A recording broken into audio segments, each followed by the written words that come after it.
Mbote na bino nyonso balandi ya Rumeur de Kinshasa toujours na chaîne ya Basango ya Congo. Alors lelo tokutani wana pona tosola masolo na biso non seulement ya Kinshasa mais ya République démocratique du Congo parce que ndeto lobaka tokabola imi moko tozokabola drapeau moko ozala aoza na diaspora mais soko yoki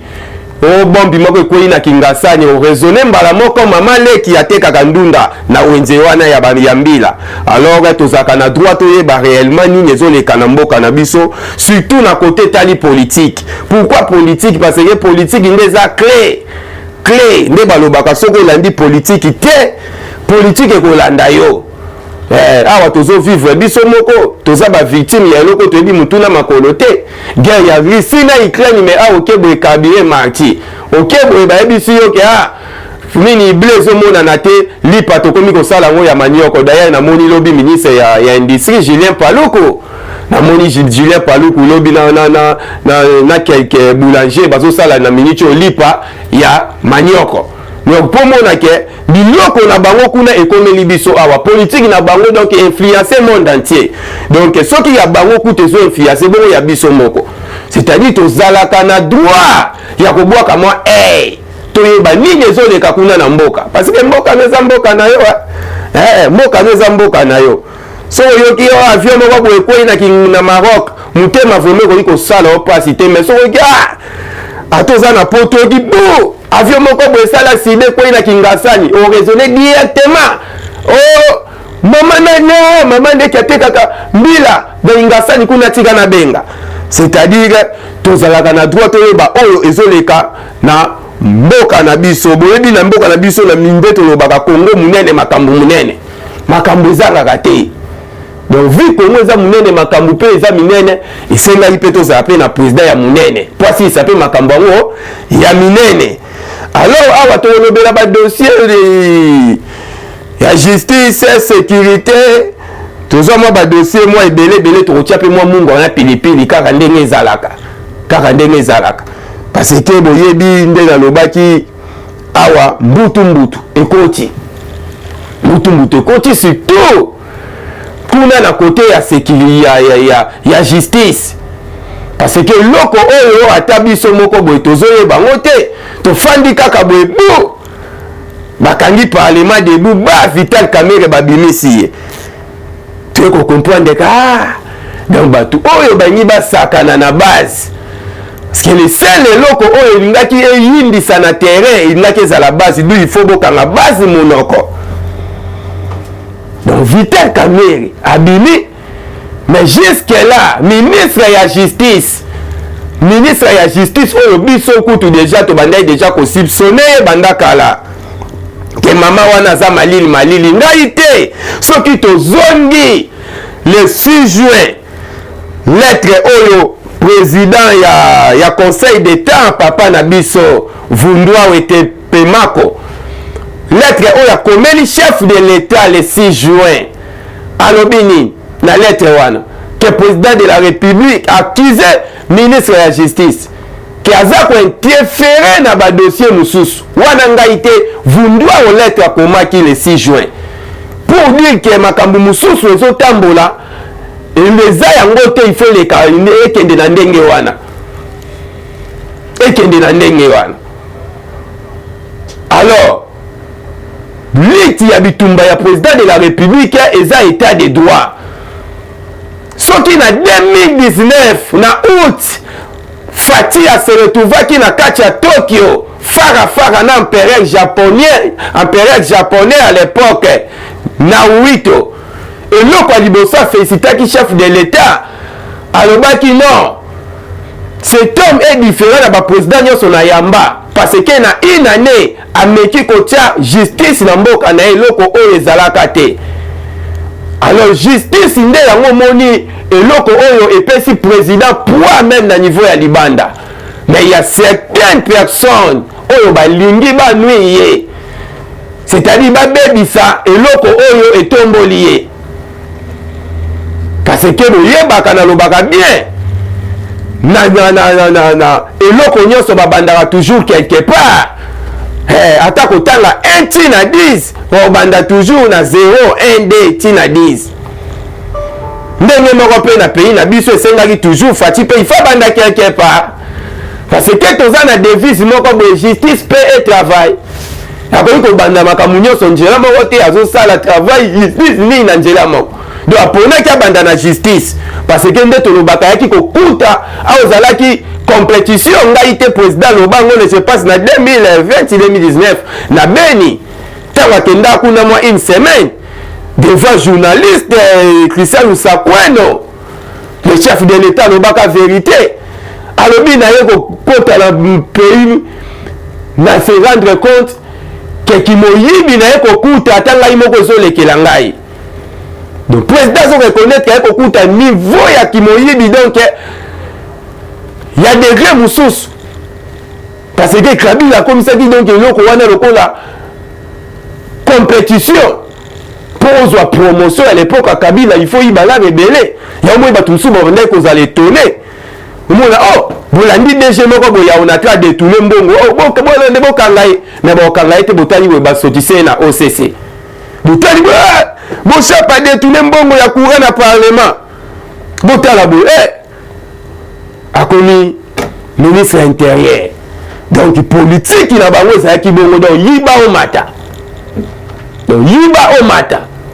yango fati ntango ya non il faut banda toujours quelque part na justice na paix na travail na kuti eloko te il faut na banda non na justice parce que la justice qui élève une nation na justice yango po ezwa misisa eza eloko moko eza affaire moko te ya pete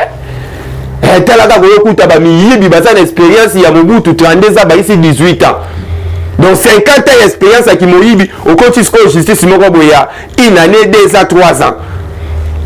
yango moni corruption mususu bazo ba mbongo na bazwa te to moni yango na dossier ya Matata Ponyo qui pourrait imaginer nde mutu abandai ko sentir vraiment Dieu donné Kaluba ba ligne azaki na ba français belé wana vraiment mutu ko Dieu donné Kaluba vraiment ko bimamili libanda na dossier wana et a déclaré que le cour constitutionnel déclare compétent mutu ko Dieu donné Kaluba nde toyebaki pour mona ke batu oyo bazawa donc vu ki moyibi ekoli baza na capable ya ko corrompre mutu moko mbongo nano amona te poka kanga munoko neti na dossier oyo kia Vital Kamerhe oyo wana pe il faut tout mona clair ministre la justice yi ko te expliquer biso mbongo wana eke wapi ne faut to li yango te meto moni yango tozu yango tobwaki yango kuna epa basoda bakena na este 57 millions ebele tosombata 4 drones parce que guerre échangée guerre ekomi ya nouvelle technologie eza esu te ya toyo komi biloko moko kaka tan mitraille c'était makambo ekoki kosalama boye te mutu abimi kaka boye nde toye kocomprendre donc ezalaki mama na COP. Bon, il faut ba parlementaire debout, ba kata bango, ba arrêter parlement debout, si ma caméra a ba quitté pour bouillir sur le terrain et zalaté. Parce que ceux qui te zombie na sima, tant kaka zwaka liberté provisoire, et yindaka na Kinshasa wana c'était les parlementaires debout. Mais non, ba gardien du pouvoir ils a parlement debout. Ngate ko bima kimtema malamu facha zo linga yo kimtema malamu me na poko okenda ko sala ba kopi ba réunion na batu mususu oyo bazo linga basala chef d'état mabe parce que bomba pour parlement debout eza déjà ko tia président na danger parce que le seul loko oyo président tika na confiance le parti za isu na ba leader mututu akomi ko luka positionnement na ye soko kei boyo kao député oza dabima député ya coach ya IDPS maza isusu député ta sali association na ye okao nini boye onige na ye boye ba onige wana akoma 2023 mona ekomi parti politique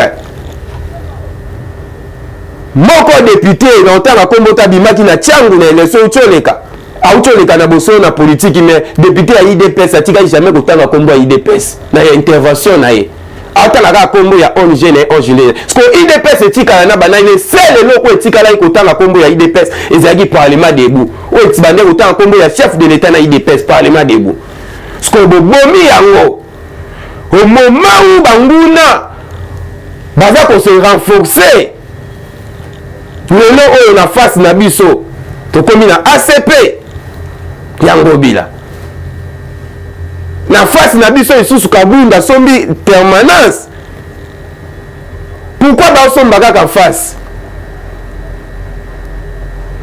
alors bato bele bazo comprendre te eza po affaiblir parti or les seules forces etikalaki ezalaki parlement debout les combattants au bandima ko se sacrifier malgré afutamaka te mais azo yongwa mosusu 10 km aye atelemi azwi information mosusu pa memeli bino na information kota azwi na cité na ye kota azwi na cité na ye mutu tu azalaka na mabe na ye parce que na ndako banegligeaka mwana te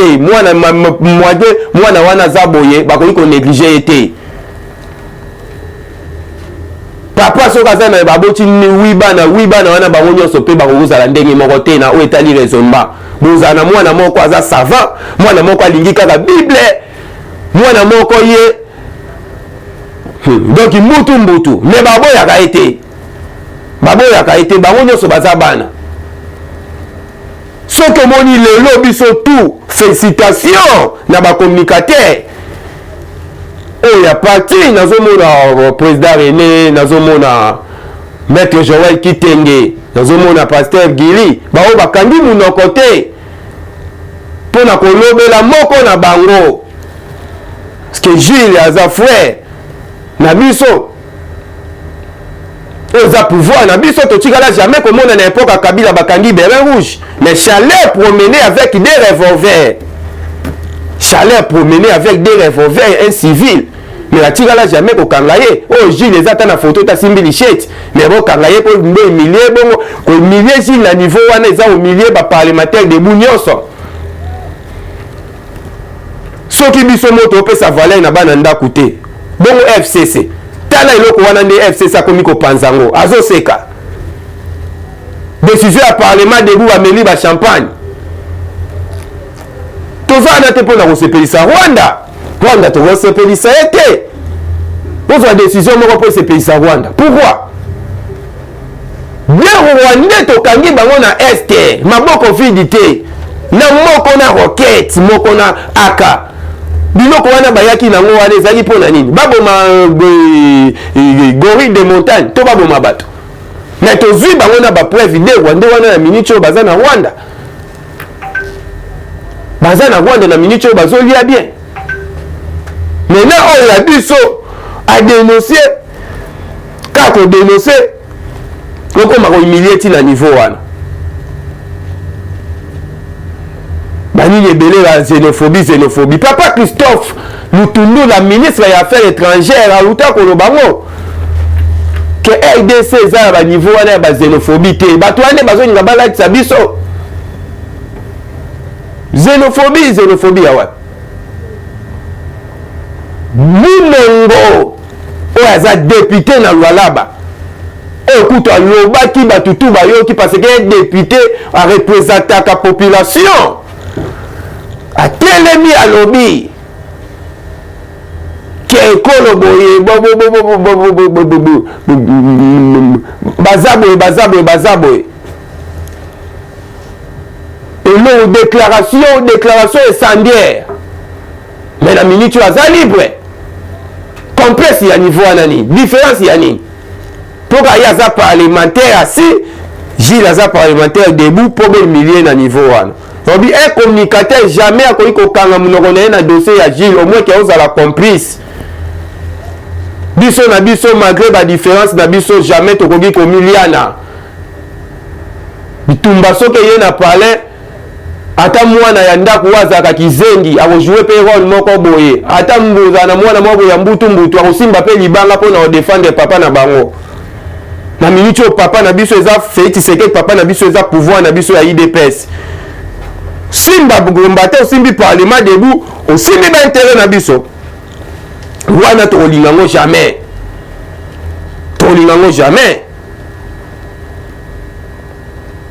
lelo oyo combattant ya komi ko ba président surtout ya parlement debout a komi ba cible mususu boyoka pe Messi lobi bakangi lisusu parce que bokoyoka lobi Messi pe bakangi parce que naza eza batu bazokanisa mususu eza jili eza kaka jili te na minute oyo bolandi Prati Tumba bakangi ye masiri nayokaki balevaki elobi na kolandela na ye basuiti na ye toza na ba prison elombe aza na prison nani oyo aza na prison baza ebele tokoki kovivre boye te na pouvoir na biso alors tokosenga na président de la république na première combattante oyo vivre réalité tout maman Marthe nayebi ke maman ko s'impliquer parce que yebi le seul mutu oyo aza capable ya ko protéger et terrain oyo eloko papa mobile na ya tikaki ezaye parce que papa atikaki parlement debout mutu moko te akoyi koya boya zwa décision ya ko pancha parlement debout. Alors merci na bino nyonso oyo bozwaki mwa nini ya ko landa eloko oyo. Merci na bino nyonso oyo bino tout bo disposer moi ta ya ko landa moi briefing oyo na banzi to kutani prochainement pour na redévelopper mususu. Eshima, votre magazine qui bat au rythme de l'actualité. Une réponse à vos besoins en information, un éclairage dans divers domaines. Impartial, documenté, instructif. Eshima au cœur de l'info. Retrouvez la nouvelle édition. Le service national de la RDC, une seconde chance pour les Kuluna. Le commandant du service national, le général-major Jean-Pierre Kassongo Kabouik, est en passe de réussir le plus difficile. La conversion des délinquants juvéniles appelés Kuluna en bâtisseurs de la République. Jean-Pierre Kassongo Kabouik a réalisé des avancées notables à la tête de ce service qu'il occupe depuis juillet 2018. Ce jeune délinquant, presque indomptable dans le rue de Kinshasa, ont finalement été maîtrisés au centre pilote de Kanyama KCC.